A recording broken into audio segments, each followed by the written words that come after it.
I don't think people are stupid. Do you think it's just fear? Or do you think people just like staying where they are? They can't fail if they stay where they are, right? Like, I don't know. If someone says to me, hey, I can create $20,000 for you in 90 days, I'm going to fucking read that book or watch that show or listen to that radio. What is it that just holds people back from even learning? Money isn't the root of all evil. The fucking lack of it is. Not money, the lack of understanding money. When I put that into emphasis, when I realised that psychological effect and how it hit our family, I FTB all the fucking way. You are now watching the Money Mentor podcast With Graham Home. Graham Home. Every movement starts somewhere. For Infinity, it started with Doug and Letetia. They were looking for advice for their son and walked out with a plan that would change everything for their family. They were living week to week, raising 2 children, and their home needed work they couldn't pay for. The biggest challenge wasn't the budget or the mortgage, it was trusting someone with their future. Infinity was brand new, and the results were still unknown. That leap of faith has led to 6 investment properties, buying that dream home on acreage, and creating a life where they could help their parents and keep their family close by. A 4-wheel drive camper paid in cash. The sailboat paid in cash. No debt carried, no compromises made. And in 2025, right on schedule, they retired. The dream they set in 2012 landed exactly where they aimed. Before there were hundreds of stories, there was this one. Welcome back to another episode of the Money Mentor on the Changing Lives Financially theme. This is a very, very special one, and it's been a long, long time in the making. One of our first families ever in the Infinity fam, Doug and Letetia, first met in 2012 and sort of kicked off in 2013. So 13, 14 years ago, come this sort of end of year, November, December. So this is a special one. So strap in, sit back and enjoy. How are we, guys? Good, mate, good. So it's been a bloody long time coming. It has, mate, hasn't it? I think it's late 2012, I reckon. Yes. Late 2012. Yeah, that'd be correct, yeah. And it started actually with your son. It did, yes. You forced your son to sit down and talk to us in the military. Did. Yes. Yep. Talk everyone at home through that. When our son joined the Navy at 19, we let him have 12 months doing whatever he wanted. And when he got posted to Sydney, we went down and sat down and talked to him. I said, what sort of money are you on, mate?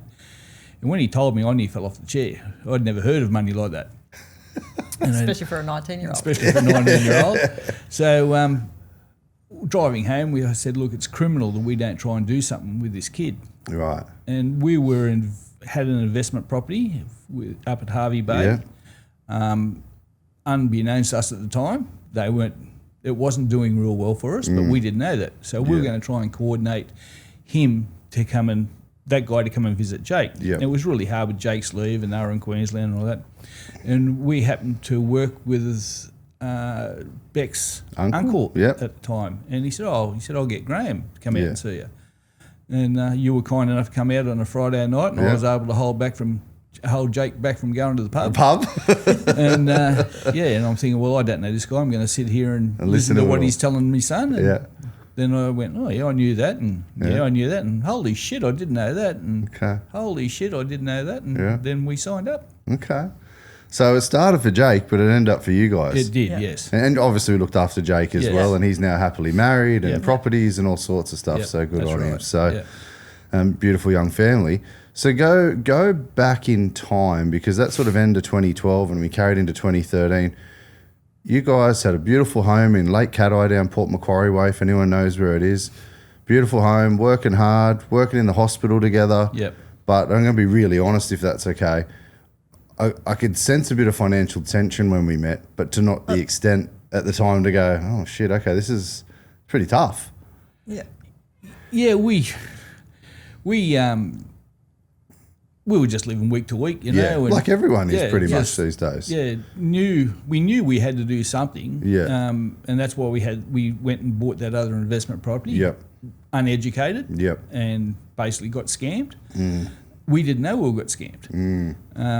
We thought we were doing well. We thought, we've made it, we've got an investment property. So Yeah, I remember the debt. We had like a 500 and something debt on a 350 odd 60 grand property or something, 400 grand property. It was pretty rough. Yeah, and that's we got you out of that. you anyway, got it's it. Yeah, fine. got us out of that. And yeah. So, like most families at the time, live week to weeks or fortnight to fortnight. You guys were fortnightly pay from Yes. memory back then, Yes. which is probably even harder because you get this big injection of capital and you're like, oh, we're rich. Right? And then if you don't sort of put half of it aside or have a structure for it, you end up spending a lot of it. And then by the time you get to the end of the fortnight, there's nothing left for groceries or fuel. Yeah. Well, that's the key word, structure. Yeah. We never had a structure. We, all our money, we paid what bills we had, and whatever was left over, we had, we spent on property, or usually renovations. We were never ones for dining out or anything like that, but usually renovations or the kids. We spent a lot of money on the kids. And You guys would prefer to pack up the van or the camper and have some bacon and eggs and snags and Yes. a Well, that Sauvignon was Blanc and a tense. couple of tinnies on the side of the road somewhere. That's us all over. Good salt of the earth people. Yeah. Back then it was Couple of tense. swags. Yeah. Yep. So I want to jump forward for anyone who's tuned in, listening to this at the beginning. Mortgage, investment property that was owing more than it was worth, 2 young kids, fur babies, you name it, working hard, fortnightly pays, paycheck to paycheck pretty much. That's it. Not knowing what to do but had to do something. And then today we're at a point where at one point we got up to like 5 or 6 properties maybe. Yeah, we had 5 properties, but one was a dual occupancy. Yep, so 6 2 incomes, 6 income streams. And we used real estate to obviously try to make up for the lack of cash flow and all that sort of stuff. To today, we've got, how big's the home today? How big's the Yeah, how big's the land? 25 acres. 25 size matters, Doug. Yes. 25 acres. I don't think so, but 200 metres of river frontage. 200 metres of river frontage down towards Port Macquarie. Yeah. 25 acres? Yeah. 25 acres. And you've been able to then, on that property now, you've been able to look after your parents. Your parents are living in there with you Parents as well. living on this, yeah. Daughters living there. Yeah, in so their you've own got dwellings. a couple of dwellings there. And it was an old winery? It was an old winery, yeah. Okay. So you Very got bad Wasn't wine. doing very bad wine? Very bad wine. wasn't doing very well. Yeah, okay.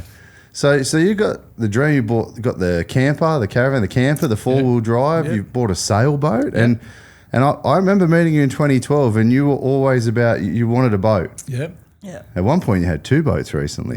We had the test boat. Oh, the test boat. Yes. They call it the test boat. Yes. Now Okay. that sold like that. Yeah, too. that sold like that, yeah. Okay. Yeah. No. Okay. So today we've got 25 acres, parents and daughter living on site in their own dwellings, old winery, 200 metres of riverfront, sailboat, camper. Yeah.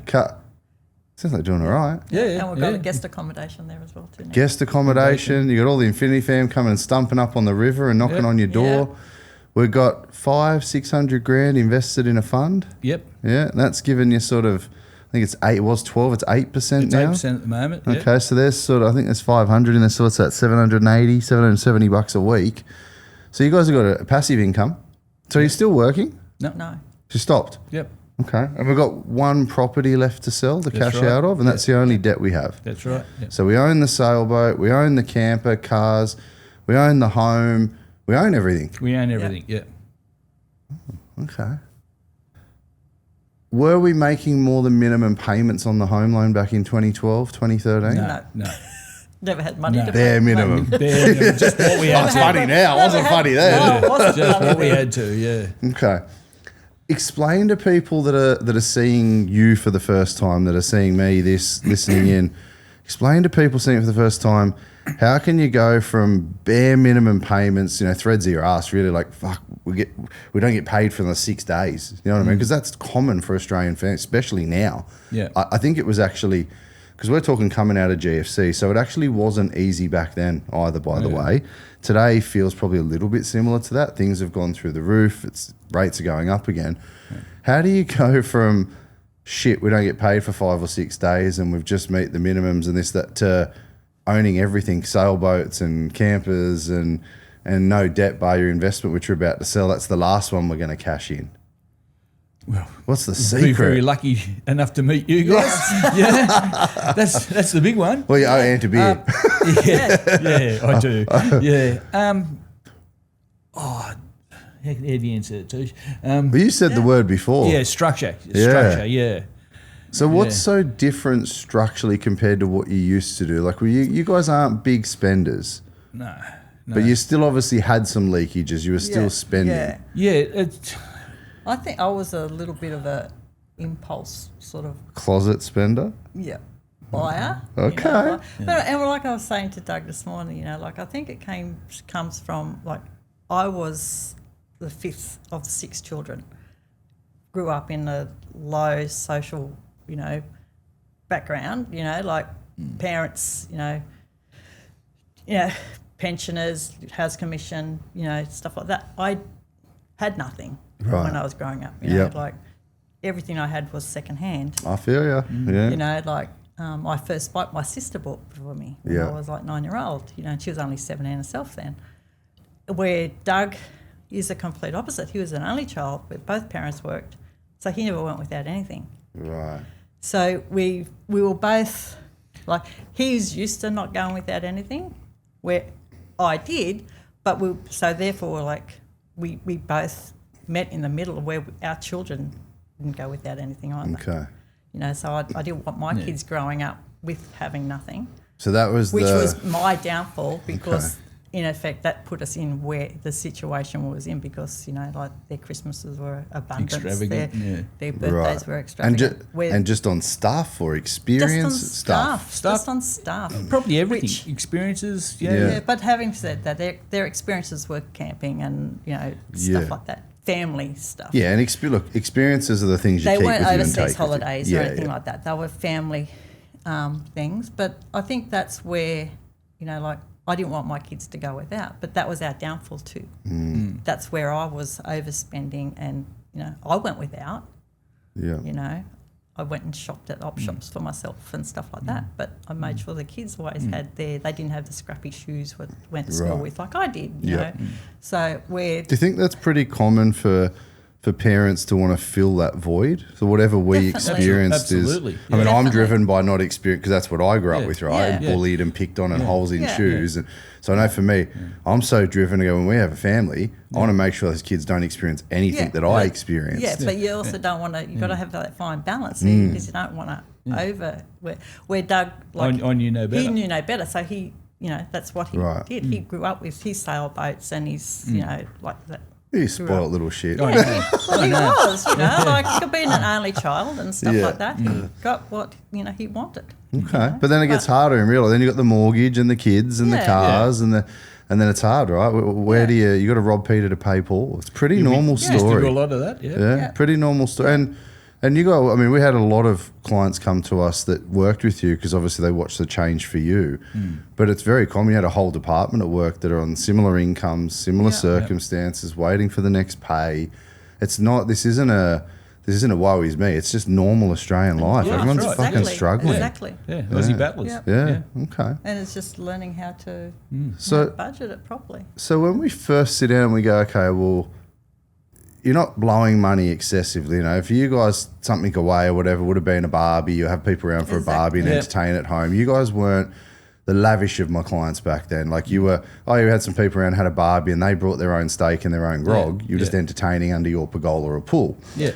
So, but obviously there was still those leakages, whatever it may be for the kids and stuff, because when we sit down and do that first budget, you guys went from we don't have enough money waiting for next pay to all of a sudden having money. Yeah. Not having to worry about bills, is that what you mean? Yeah. Yeah. The money was there, the bills were just coming. It was a mind-blowing experience for us. Yeah. I remember waking up one morning and got had a bill and I looked at Tisha and said, we've got the money to pay for this. We don't have to stress about And I also remember a text message about 6 months later or 12 months later where you go, what have you fucking done? And I remember going, what have I fucking done? I don't know. And I come out of a meeting. I was sitting in a meeting in the port with someone. Come out and went, what do you mean? You got me watching the fucking budget, which was a bit serendipitous the other day because the budget's on. And I was sitting there. I said, I wonder if Guru's sitting there watching the budget. We were. It took me back, mate, because at the time, someone I never would have thought would have been interested in the budget. Yeah. I'll never forget that. I don't know if you remember that text message. And I'm thinking, what have I done? What do you mean? What have I? Text messages. Yeah. Well, that's a good point too, because I think it's safe to say, in any client-advisor relationship, yes, it's good when you become friends as well, which is not always normal in business because we have over the years. I think it is hard for people because there has to be a certain level of trust. Yes. So 1 and 1 has to equal 2, and it has to feel good. They're the two things. People do something because it feels good or bad, and it makes sense, but they don't do it just because it makes sense. It feels good. I suppose it makes sense as well, but there has to be a lot of trust in there, because I remember you'd freak out, and I had a rule when we started the company, right? I'll never go to bed without responding. Yes, yep. And sometimes it would be 2 or 3 in the morning. That's right. But I think it was important because I think you always knew you would wake up and have a brain fart. Yes. Or you'd be going into night shift at work, and you'd send me an email or a text. I don't understand this, or I'm freaking out. And Tish said, stop fucking worrying about it and being an old woman. And I get the message or the email or whatever, but I always used to pride myself. I still do pride myself. I'm not going to let anyone sleep on it. Yeah. I'll sit here and respond to everyone. Yeah. And we weren't expecting you to respond at 3 o'clock in the morning. Then I'd go, oh, geez, had a lot of people to respond to. I was just thinking, well, he's still awake and he's looking after our finances. Oh, no. But I think that's obviously testament to where the business is today, right? We were driving from Queensland to Port to Sydney and up and back, and one's driving and one's emailing. But talk us through that, because obviously when you don't understand something, it's easier to do nothing. It's like, I'm frozen, I'm paralyzed, as opposed to, hey, what does this mean? Or why am I doing it this way? Or should I move money out of this account off the debt net? All those sorts of things. Talk through that for people, because most people sitting at home don't have a partner or advisor. They've been sold a loan, or they've been sold a new superstructure. They don't have anyone to bounce off. No. Yeah. Well, that's what I was saying earlier too. When we started with you, like what you've accomplished here is just astronomical. It's amazing. Because every new client has people to bounce off. Yeah. We never had that when we started with you. It was just us and me and Beck. That was it. That's right. And I knew how hard you were working. Yeah. And it used to. I don't want to disturb him. But. At that times that I got to get this off my mind, and bang, straight away you were back onto it. But we never had anyone like in like-minded situations as us. Yeah, you didn't have that. Able to talk to. You didn't have the community yet to bounce it off. So now you can get rid of 1,000 people to bounce it off. It was scary. It was scary, especially when you try to talk to people about it, your family and friends, and they go, you're mad. It's a scam. You're mad. Mm-hmm. Yeah, to the point I actually had to stop him from talking because I felt like we were losing friends because he was constantly, It's pretty common because you can see black and white on your statement how well you're doing. Yeah, you can see and more it's frustrating when you. And it's like you're a caveman and you've just discovered fire. You want to go from cave to cave and go, hey guys, if you rub these sticks together, you won't be cold at night. You can cook your food, right? And I love, like yourself, I love to help people, and I could see so many of my friends how this would help them, and. Yeah, it was frustrating at times when, or they'd see me coming and they'd go the other way. Yeah, you became the Tupperware salesman. Or the Isogenics or the water something. You're going to have to stop. You're going to have to rein it in a little bit, It almost becomes a bit evangelical. You're preaching down the street. And then like 5 years later, we've had people go, why didn't you tell us about this before? I did. I bloody tried. I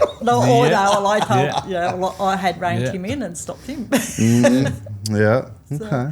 No, we've still got a lot of friends and family. I know. I've seen commenting the other day. I've seen Ainsley and Matt and everyone's there commenting, and Carlos and Linnell and lots of people. Yeah. So, is that what's helped you to continue to grow? Because it's easy to do one thing, go, right, well, we fixed the mortgage and we're paying down that quickly. But then, having, someone to bounce off to go, well, what about this? What about that? Because obviously previously you had the old, from memory, it was an old theft pack loan, I think. Yes. When we first started, and you had your old, was it PSS, the old hospital, I can't remember the old hospital super. Yeah, First state. Yeah. Because I remember that was the first. I remember you brought that in. I remember looking at that in an envelope and pulled it out and went, because everything was a bit paper-based then. It wasn't digital. I remember pulling the statement, I'm like, the contributions you'd put in. I was impressed we could find a statement. Actually, I was pretty impressed too. But I remember looking at it going, the contributions you're putting in were gone, then fees, insurance, and it had actually lost money for like 2-3. I mean, we come out of the GFC in fairness. Yeah. But your retirement wasn't set. It was dwindling down. Yeah. Yeah. Oh, yeah. Yeah. So is it? What's the difference then of when you were going to loan for all those years with just First State Super? I don't even know where the statement is if we can find it, and got the old Major 4 bank theft pack loan. How were you managing finances day to day before we started? Day to day. Day to day. Day to day. Simple That's as that. pretty honest. Yeah. Not knowing, like, if a bill come in, the stress and the arguments we'd go through about how we're going to pay for this. You know, and as Tish says, we're both a little bit of a you're the more impulse buyer as far impulse as buyer. vehicles go. Yeah. Vehicles, Bunnings, ARB. So then we'd be blaming each other about why we haven't got the money for this and that. To the opposite, when we had structure, we knew we had our FFF, we knew what we could or couldn't spend, and it just saved us, really. Do you remember how much home was worth and what the mortgage was back then in 2013, 2012? I think the home was we had worth 125,000, wasn't it? We had something like that. Yeah. I think the home was worth about 150, and we owed 125. Yeah, I think it was worth 150. Were owing. Yeah, 150. But I think it was worth a bit. I think it was worth a couple of hundred, maybe. Yeah. You had equity in it, but then that was tied up in that old Harvey Bay investment as well. Yeah. So don't forget when we met you, we had no back wall on it. Yeah, I remember there was camp tables and trestles. You always renovate. It's quite handy. And we're still renovating. You're still renovating? Yeah, got one to go. That's the new place. He's not allowed to die until he gets that done. That's what he's been told. That's why he keeps renovating. Yeah. Staying alive. Yeah, keep going, yeah. Staying alive. So today we're sort of, once we get rid of this last property in the portfolio, we're going to end up just over $2 million of assets. We've got 500,000 in a fund, giving you nearly $800 a week. You've got another 50 or 100 just sitting in the bank. Yep. You're going to have another chunk of cash come in when we sell the property and clear that last tax deductible debt. Doing all right. We think so. Yeah. Doing all right. Boat, camper. Yeah. So what, for someone that's sitting at home right now and they're living paycheck to paycheck, or they're managing their money day by day by day, they're blaming each other. Oh, I went to put petrol in the car and there's no money in the account. Or I went to the fucking groceries and there's not enough money. What advice could you give them, not from me, but from your experiences? What are some things that you've learned along the way that you could help for somebody at home? Seek help for a start. Find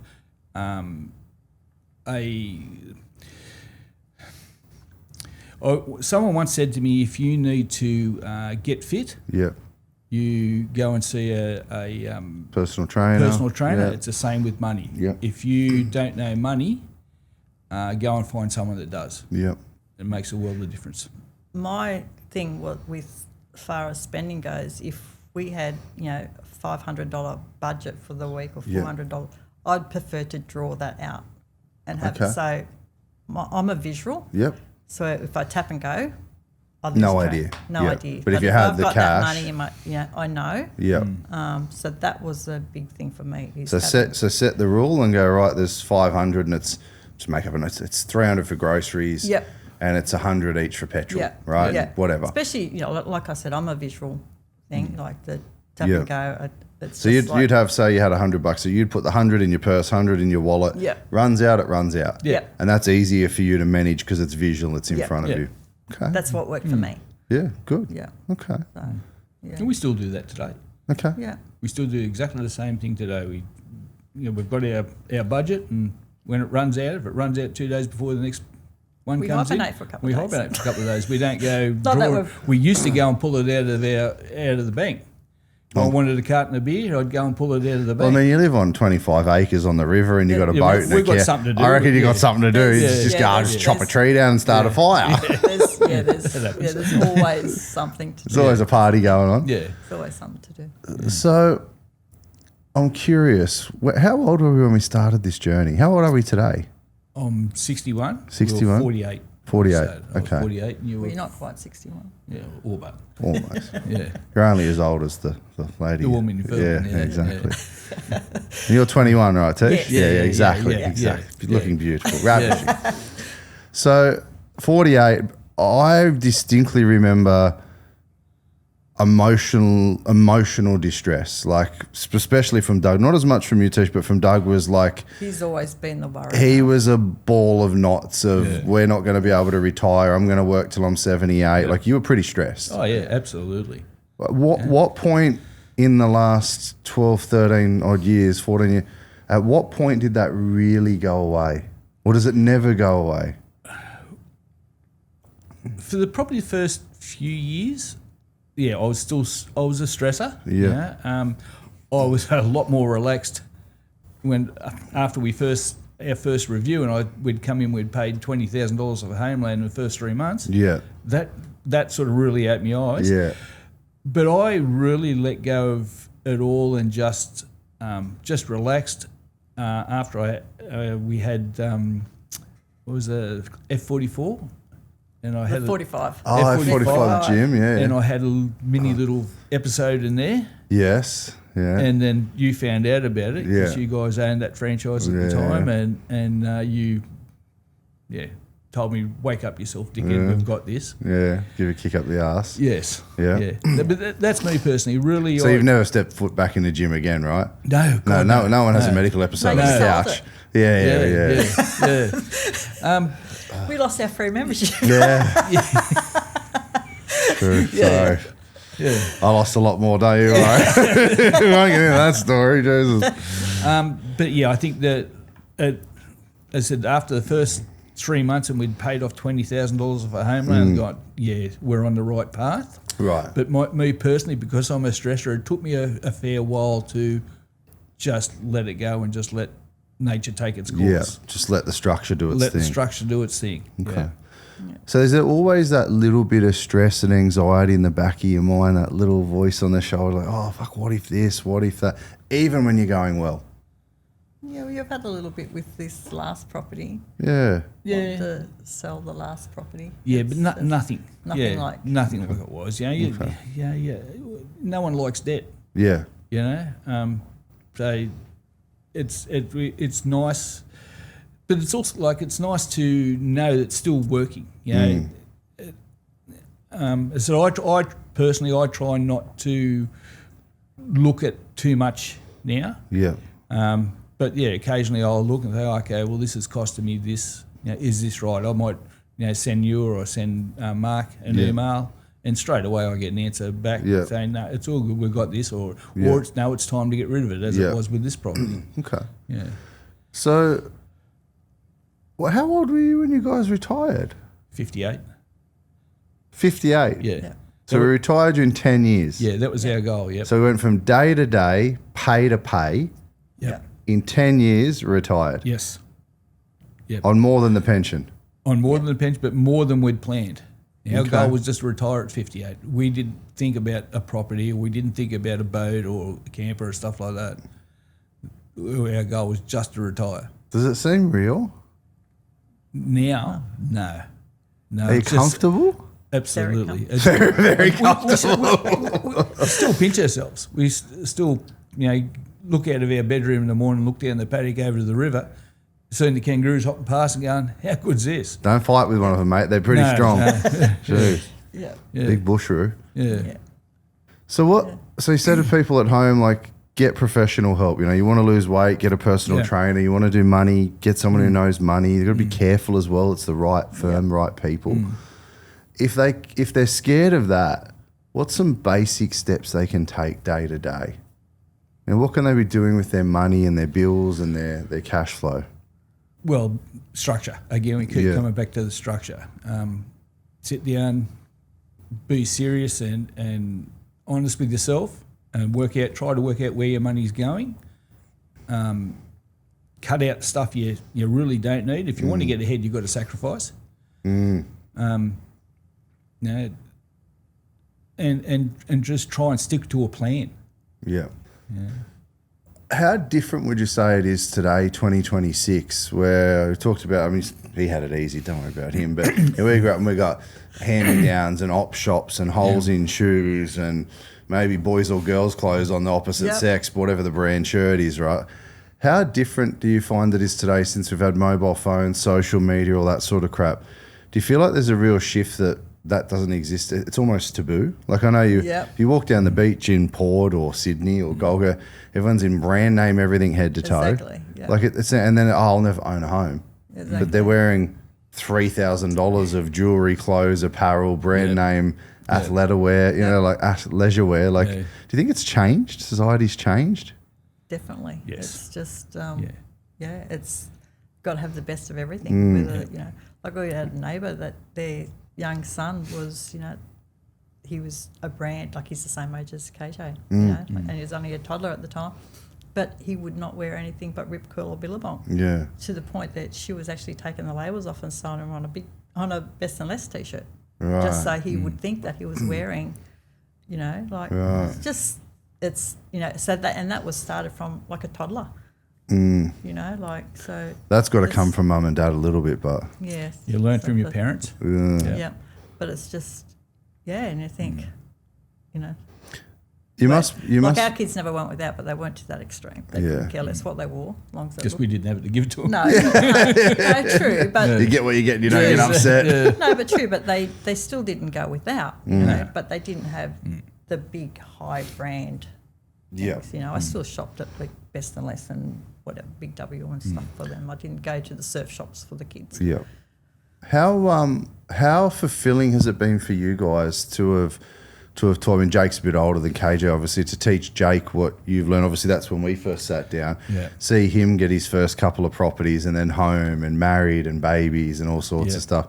How fulfilling has that journey been? Because that's how this started. Your journey started because you wanted hey, we want to make sure he does the right thing. Yeah. But inadvertently, it ended up entirely changing your lives as well, which is great. Yeah. But that must be pretty rewarding. It is. And knowing that we'll pass it on to his children now. As I said, we learn off our parents. Yeah. Our parents, you know, we're told they have to have a home loan for 30 years and, you know, you want something new, you go and put it on your home loan or something like that. Whereas I look at Jake now and I can see him, he saves for things. Yeah. You know, and he's got the money for the bills, when the unexpected bills when they come in. Yeah. And us together, we taught him that. Yeah. You know? And you never take that knowledge away. No. His family's got that knowledge forever. For life, that's right. That's generational knowledge. Yeah. You know? And it's the same with KJ, our daughter. She's, you know, only on a low income. She's a part-time. She's full time now, but she's but still only a low income, being a dog groomer and dog trainer. But she's not a big spender either. She saves and saves and saves. Penny pincher. She is a penny pincher. Yeah. Good. Okay. Yeah. You know, she can be. She likes spending other people's money. It's always easy to spend mum and dad's money. Comes to the dogs, there's no expense spared. Yeah. So that's good. So.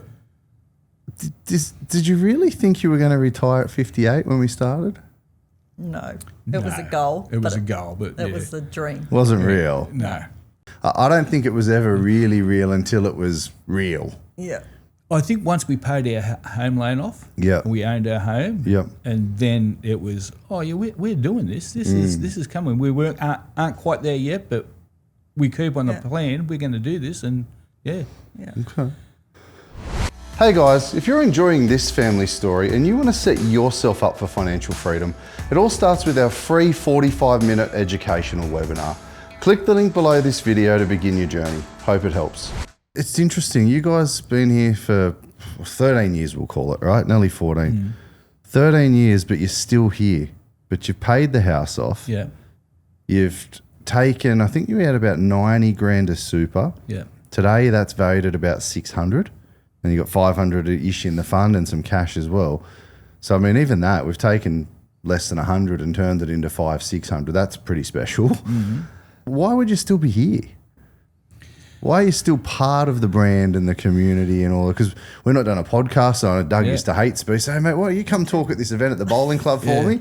And just even talking to him, then you go bright pink in high. I can remember you doing that too. I still do it. I'm at the back, my backside's going like this, right? It never gets easy. But there was like, you're like, oh, no. But you really are, and appreciate it. Thank you from Beck and I, but you really are pretty active in the community. You're still part of the community. You're still around as a client. Why? Well, we wouldn't be where we are without you guys. Without you guys. So, I like to think we had a little part to do with Infinity success. I like that. And we love to give back. We enjoy telling people our story. We're not embarrassed about our story. Yeah. We're very proud of where we've got to from what we came from. And we love giving back to the Infinity family. I love it. Yeah. Wouldn't you guys know it all to do it yourselves? But you shouldn't. You don't really need us to do it anymore, do you? No. Okay. No. Okay, that's a very honest no. No. Well, we spoke at the last REM. Yeah. I got up and I spoke about how.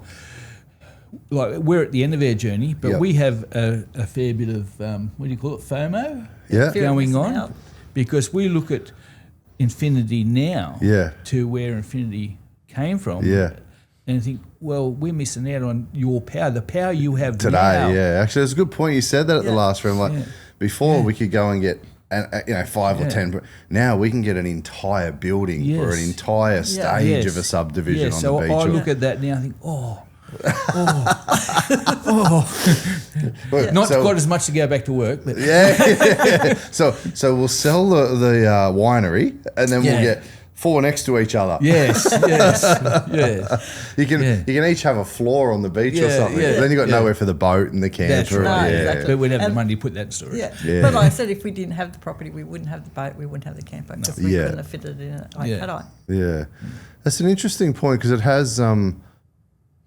It's I mean, most businesses fail pretty quickly in the first couple of years, but to be around as long as we have, but to watch that journey, you guys definitely do have a very special place and part in that, from trying to share it with everyone else, and that, people like the Carlos and the Nels and the Hallcrofts, that sort of stuff. Like, and obviously, you played a not a small but a big part in that, because you've wanted to share your results. You're like, well, hang on, I've done 20 grand. Like, where's the scam? This is my money. It's my statement. But. Why is it, do you think, that Aussies are so fucking stubborn and so fucking skeptical? Don't know. Look, you can put your you've been through this, right? You put your statement in front of someone and go... Even the other day you had that same... Yeah, I tried to talk to a young fellow the other day that is the mechanic on my truck for me.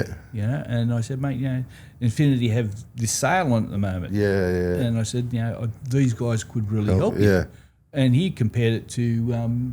what do they call it? Amway. And I just gave up. He said, no, it's just another pyramid scheme. And there's not worth talking to you. Do you think? I don't think people are stupid. Do you think it's just fear? Or do you think people just like staying where they are? They can't fail if they stay where they are, right? I don't know. If someone says to me, hey, I can create $20,000 for you in 90 days. I'm going to fucking read that book or watch that show or listen to that radio or apathy. I think a lot of times it's just apathy. People don't want to change. They're happy in their own little environment. They're stressing about it, but they think, it's too hard to change. We've got friends we've been working on for 5 years to come over, and they still we're going to do it. We're going to do it. We can see you. Just get here. Well, we told you 5 years ago. We told you 3 years ago again. You've got to do something yourselves. I think until somebody experiences enough pain or realises they don't know what they're doing, it's not the right time. I think you've got to realise a lot is you don't know what you're doing. You don't know what you don't know. Don't know what you don't know. Old mate can fix the car. But he thinks that you paying down debt fast is Amway. It's weird. It's fucking weird. I haven't figured that out yet. I can't. No, that's the one. I've figured out a lot of shit since you first met me. A lot of shit, but I haven't figured out that. I haven't cracked that. I haven't quite cracked that yet. And I ask everyone I talk to, I'm like, what is it that, even for you, like before you start, what is it that just holds people back from even learning? I can't crack that. It spun us out the other night. when you put the show on for the budget. Yeah. People registered and signed up for that, and they were sitting there on the screen watching all these people 2 minutes into the show signing out. We go, I've left. why'd you bother signing up for? Yeah, it's like gets up to 5,000 and drops to 3. I mean, look, I don't think anyone else had 3,000 families online on a Friday night, but it's funny, they sign in, then they sign out, or sign in, and you know what, fuck it, let's go to the pub. Yeah, Rachel hadn't even started at that stage. Yeah, we're going, what is going on? Someone's left. Yeah. Yeah, I don't. Yeah. I can't crack that. No, it does my head in. I need to talk to I need to go to the uni and talk to a professor or something, someone in psychology, and go, how do we help people overcome their own bullshit? Yeah. Because that's a wild one for me. I can't. If I could crack it, I could help more people. But yeah. I know Australians, compared to the Americans, obviously being over there as well, we're way more skeptical. Yeah. So that's, I think, these 60 Minutes, the current affair, all that. I think we all hear the horror. You never see in the media, man saves, the local bloody, what do you call it, fire rescue saves cat from tree or boyfriend. You don't hear that, you know what I mean? But you just hear the horror stories. We've got family that I know you would do absolute wonders for. Yeah, but you can't talk to them about it. No, I don't. No. Yeah, completely closed off. Yeah. Didn't you see Current Affair? It's one of the That's always the one too. I watched one recently, a family that had squatters in their house, but they put them in there as tenants with no formal lease, with no property manager, with no bond, cash in hand, doing something wrong obviously, and now they can't get them out, and now they're squatters. And when you get to the crux of it, it's like you did everything you shouldn't do instead of just using the professionals to do it, and now you're in a ship. It's like, woe is me, and it's like, fuck it hell. What do you do? So what's the plan for you guys from here, besides sailing away on the boat and up and down and travelling? And just travelling. You love travel? Doing the Great Nomad thing. Yeah. Well, we've got one more reno to do. Okay. Which is, finish our daughter's house off and finish that one off, and then we're heading over to the west for 12 months. Okay. And just travelling along? Travelling along, yeah. Once we get a bit older, we might head overseas. See some things we want to see overseas. And, Yeah. You've done a lot of travel in Australia. Yeah, we still haven't done the west. It's a big country yet. Yeah. There's still. So where have you been?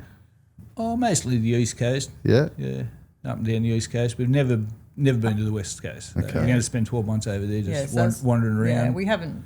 Yeah, west coast and Tassie, we haven't done those yet. So. Okay. Get in the truck and go, and no destination, just. So do you just pull up somewhere when you've had enough, or you find a park or something, or you just pull up? Yeah. It's the same, for budgeting to do that. We still live on exactly the same budget as we were at home.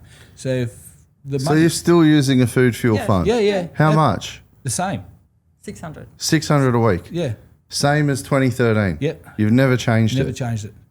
Wow. We've just learnt to compensate, and as things go up, we've learnt to deal.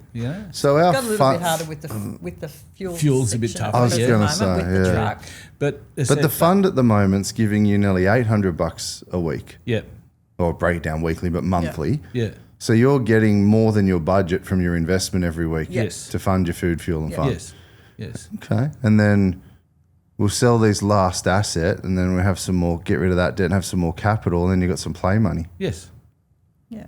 Sounds terrible. It's hard. Yeah, so we just usually we just have that 600, and we travel with that 600, and we fill up and we go and see things. If there's paid experiences, we save for that. We budget that sort of thing in. But other than that, we do a lot of we like hiking. We like getting on our bikes and going for a ride, and the sailboat's another great one. Yeah. Because we put that in the water, and once we're out in the water, we're not spending a cent. Can you get out from the back of home, or you got to take it somewhere? Oh, you can? Yep. Really? We can't put the mast up though. We once we go over North Haven Bridge, we can stand the mast, but we can sail it from home and stand the mast. So you can go down out to down North Haven, okay. Yeah, down through Queen's Lake and down through Henry Kendall. Yeah. Yeah. Oh, very cool. Okay. Yeah. There you go. So they're good holidays, because they don't, other than the fuel, putting it on the truck, the boat to get to the destination, and then we put it in the water and we go around the Whit Sundays or wherever. Yeah. Doesn't cost us anything. Very good. So. travel by wind. Talk to me about community now, because you say you're a little bit jealous. I mean, when you guys started, it was me and Beck, and that was about it. And then we had a couple of staff and a couple more, but it was us doing the 15, 16-hour days and meetings and face-to-face and some bacon egg roll in the morning before work with you, or a pizza at night over a meeting, or come out to the home even back then. How do you find the sense of community now? Because we're working really hard to make sure that we only accept a certain type of client, which very fucking fortunate. There's not many businesses that can say no to hundreds of people a month. And we're working really hard at that. But how do you find that now? Because obviously every month we stick 1,000 people in a room for 3-4 days. Met any weirdos yet? Or you find that most people are pretty cool? Or? No, most people are pretty like-minded. Yeah. We find most people are pretty like-minded. The only weirdos I find is when people are trying to ask you questions in the toilet. Yeah, I find that so weird. That's bizarre. You see me say it on stage, I'm like, if you see me in the bathroom, don't try to shake my hand at the trough. I'm shaking something else. I thought you would. You thought I was joking until Doug told me. Until Doug said, no, it does happen. They you're up sharing your story. And then they're like, they go to the toilet, then they want to shake your hand on the way to the sink. I'm like, wash your hands first, mate. That's just be a male thing. I think it's just an excitement thing. That's what it is. I've got you for 2 minutes. Everybody's on such a high. That's right. No, the events are great. They're full of like-minded people. That's one of the reasons we really enjoy going to them. Good. I appreciate you guys coming so frequently and sharing with everyone. I've got an interesting one for you today. What questions would you like to ask me while you got me on the bright lights live in person? What would you like to pick my brain on business or finance or life or I don't know? We have over the last 13 years. I think we've already been there. Oh, I haven't thought about that. No. Yeah. I don't know. How's it going over in America? Yeah, good. Well, it hasn't started yet, but we got the first crew. Which are all beautiful people. It's funny, I seen in the Facebook group the other day, someone saying, it was lovely. We met Raymond. And we're chatting away, and then hubby come over, we're chatting away, and then he said, do you mind if I take a picture of you, Leonard, so I can remember who you are? One of the first families I spoke to. Anyway, they got home on Tuesday or Monday, whatever, and they had this beautiful bunch of Australian and native flowers sent to them saying, hey, it was lovely to meet. And I'm like, fuck, they're getting it. You know, like that's like, and we always talk about hire for the will, not the skill. So I think we've done really well there because we had, 40, 50 people we were looking at hiring, and we only hired 19 or 20. And to see straight away in their first engagement with our Australian community, they're like, cool, I want to appreciate these people. They were kind to me. Like that shit gets me warm and fuzzy. That's my drug, you know what I mean? So to see that, I'm like, cool, we're very good at picking the right people because we can teach them the money stuff and the finance stuff, right? America's it's interesting. I'm sure. Different time zones and all over the world and all sorts of stuff. So, we've got some good people there. I think they'll do really, really well. It's a big market. It's a big market. The Americans are still skeptical, but they're more passionate. So they're more, when I say patriotic, not just for their nation, like it could be their football team, it could be their basketball team. Americans are very, very, those things they care about, they care deeply about. They've got the bumper sticker on the car for the sport and the this. And so I think, I felt already, each time we've tested and researched and studied in the States pre-launch, because that's really now it's sort of study, research, diligence, etc. All the feedback's been amazing. Excellent. Because they have a product there. It's called a HELOC. Okay. It's a home equity line of credit, HELOC. Okay. And effectively, that's what Infinity does in Australia. Okay. When we talk about transactional loan and all of that. And again, in America, they have a much higher interest rate to use a HELOC product because it works. They have it, but they don't want you to use it. And if you do use it, they price it up because they know that you'll reduce your interest. So it's all these simple little factual pieces of information. People go, oh, he's right. Because so many Timu Gs out there think I'm full of shit. And it's like, well, they have this product, but they charge more because their margin's lower. Yeah. Otherwise, they'd charge the same, wouldn't Yeah. they? But they don't charge the same because you pay your debt down really quickly. Yeah. So having the products there already that we're working on and negotiating through our licensed partners there, because we've done a venture there, joint venture, and we've got a partner there doing all the lending and compliance, and that we're just focusing on the coaching and education. Yep. So I was in Singapore last week meeting with Meta, Facebook. Like, how do we touch more people? How do we put more free education out there? Because they need it, because they're getting crunched over there as well. I had a hire car, and they said, oh, just initial here, sign here, and this one I need you to sign and initial. And it was, if you don't, you don't fill a hire car up, and instead of $1 a litre, it's $2 a litre. This was $7.60 a gallon. Yeah. If I didn't fill it up, $7.60. Yeah. That's crazy. It's mad. Yeah. Crazy. Yeah. Mind you, The then again, a gallon's gallon's like like 3.8 That's what I litres, was just right? saying, So, yeah, it's... But I just think you hear, like, because we think of things in per litre or per Yeah, gallon. that's It was right, like, yeah. but it is about 3.7, 3.8 litres, I suppose. But I was like, whoa, 7.6. Yeah. And that's US. Yeah. So then it's more in Australia, right, Yeah. from conversion. So it's definitely an interesting time. But, America's going good, I think. Well, it hasn't officially started. Yeah, but, I'm quietly confident. Yep. You've got about 85 million mortgage holders. There's plenty of people that need help. Yeah. I know when I look on, say, just my Instagram at the moment, I get about 20 to 25 million hits a month. Yeah. Wow. And that's crazy, right? Because there's 26, 28 million people in Australia at the moment, kids, old people, whatever. Pretty much it's shit now, because I can go anywhere and I don't know, but I go to Bunnings, and you know how useless I am, Doug. We moved at Christmas time and I'm in Bunnings and I got the black hat and the shirt, and just not Infinity. Oh, you're that guy.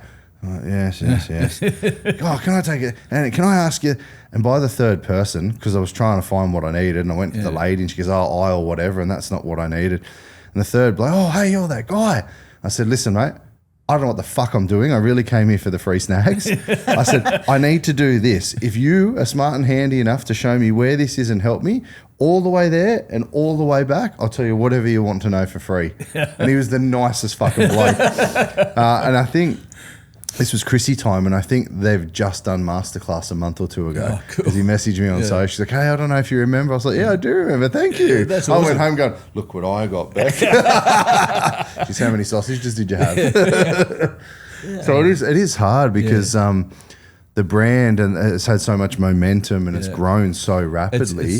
It's amazing. I remember we did the Kmart this year, like 25, and we're the number one corporate partner in Australia and New Zealand, which is pretty cool. Yeah, it wasn't that a big day. Massive day, right? And we raised around 10% of that Yeah. nationally across both countries, because it was like 11 point something million, and we did about 1.1. Yeah. And I thought it was 5, but it was 10,000 presents. So, but the year before when we did it at the local Kmart, it was like, oh yeah, there's 50 staff in this particular office where I was, or 80 staff, or whatever, and there's 100 and something. But when I rocked up this year, we had everyone there. We had the Christmas party coming up. I walk around the corner with Beck, and there's over 200 people there. Yeah. And I haven't even met some of them, right? Yeah. And Beck and I sort of stopped, and they were like, yeah, they're cheering, Beck and Jade. Yeah. I'm like, looked at Beck, she goes, who's fucking responsible for all these people? It was guys. it was quite, Yeah. all these people with mortgages and bills and kids and families and all the families they look after and represent. Yeah. It was actually probably the first time since 2012 was like, holy shit, like this is pretty cool. You know what I mean? It's very overwhelming, but like it's a lot of responsibility. Yeah. But we're very, very fortunate. We've got some really cool people that have been with us for a long, long time. Yeah. Long time. But yeah, America will be good. It'll be good. Excellent. We made a decision we could have been really comfortable, and we can retire as well now. And we've worked fucking hard, as you know. It's not like overnight success. Like it was from 6:30 breakfast meeting with clients through the last meeting, sometimes at 9 or 10 o'clock at night. Get home at 12 or drive to a Basically different starting all state over again, eh? and then sit down and do 3 hours, 2 hours of admin, sleep Yeah. for a couple of hours and start all over again. And clients that have been around, you guys know that factually, but I'll be sitting in breakfast morning on my 18th coffee like, 1 and 1 equals 2, I think. So there's a lot of hard work in it, but to see where it is now is pretty cool. Yeah. It is. It's fun. Amazing. It's really fun now because we haven't really changed what we do. No. You know that. And nothing's changed in 13 years. The principles are exactly the fucking same. Exactly. It's, you talk to people, say, mate, it's not really rocket science how it works. Yeah. You just need someone to know the ins and outs. Yeah, and then someone to hold you to account. Yes, because it's easy for teaching. All right, baby, go up to ARB and get what you need for the car. But I'm going to go down to bloody whatever and buy it. Right? You enable each other. Remember the highlighter? Oh, I hated that highlighter. On the statements each month. I hated that highlighter. Terrified. Well, Beck used to sit there in port. It was Nan and Pop's lounge room floor. Yeah. And it was our first rental. Then it was our first place we bought. Yeah. But it was statements. We used to get access to this. So, hey, send them, or we'd get third party. Yeah. And it would be it'd be like, green is good. Yeah. Orange or pink is bad. Yep. Yellow is question mark. Yep. And there'd be fucking crosses or smiley. Yep. Little handwritten notes on the statements. But I can also remember sitting there with us. It was the office in Port. Yeah. Near the river. Gordon, the little one in Gordon Street? Yep. Or the big one down on... No, the big one down... Clarence Street. Down near the river. And, you did all the work for me. Yeah. All the handyman work. Yeah. And you're sitting there and you went through us with the highlighter and and he looked at us and smiled and said, but you have paid $20,000 off your loan in 3 months. Yeah. And went, oh, shit. So that made us think, we'll go harder. We'll try and pick up 5 or 6 grand here or there. Yeah. Well done, guys. Should be bloody proud. We're very proud and very grateful. Very well done. Yeah. Any parting words of wisdom for someone listening to this going, well, I don't want to pay this fat little fuck, and go do the free webinar. No, we'll go do the free webinar or listen to the podcast or whatever. But any words of wisdom for someone that's really, really struggling right now? Procrastination will get you nowhere. You just got to do it. You just got to do it. Something's got to change. Yeah, something's got to change. The definition of doing the same thing over and over again and expecting a different result is stupidity. Yes, insanity, stupidity. Yeah. Where would you be today if you still at work? Still at work? Yeah, absolutely. Did you enjoy your job? No. We did start with. To start with. We did start with. Until so I used to love going changed. to work. Yeah, but no, we'd be still at work. Some workplaces are bad. We would definitely be still at work, wondering how we're going to retire. Yep. And still paycheck to paycheck. Absolutely. Yeah. Because we knew no better. Yep. Okay. Well, I want to say massive thanks on behalf of Beck and I, but also on behalf of the whole community, because you guys are super active. You give up your time wherever possible each month to come and share, so I really appreciate it. And I really look forward to just these last couple of final steps, and then we'll maybe get you back in 6 months or 12 months if you're not traveling the country. Yep. And we'll just sit down and do a little review and talk about what retirement's like. Part, isn't it? Not knowing where we're going to be after we sell this last property. Well, you'll be wherever you want, really. I know, but apparently WA. I know that, but we won't be technically Infinity clients, will we? You'll always be Infinity clients. You got a lifetime subscription. That's where it comes to the fear of missing out here. You know what I mean? I'll sell you a bottle of water each year or something. Right, You're a paying client. Yeah, okay. There you go. We'll keep it going. We'll be fine. No, I really appreciate it, guys, because it is a scary. Well, actually, it's interesting. You use the word scary to not be part of it. Yeah, it is. It is. Yeah. It's been such a major part of our lives. It's like... Have to get infinity tattoos. I don't do ink. Get you a bumper sticker. Yeah, you go. Actually, we're thinking about getting flags made up for our sailboat. Oh, Infinity. Okay. Yeah, we can do that. Yeah, we can do that for sure. Yeah. Well, big thank you, guys. You should be really bloody proud of yourselves. And we will in sort of 6-12 months' time. That last asset will be sold. You guys will be traveling, globe trotting or overseas or somewhere in the West. And when we get a break in your home, we'll sit down again and we'll do a recap and how it's ended. Yeah. Sounds great. Thanks, guys. Thank you. Thank you. You're fucking gone. See ya.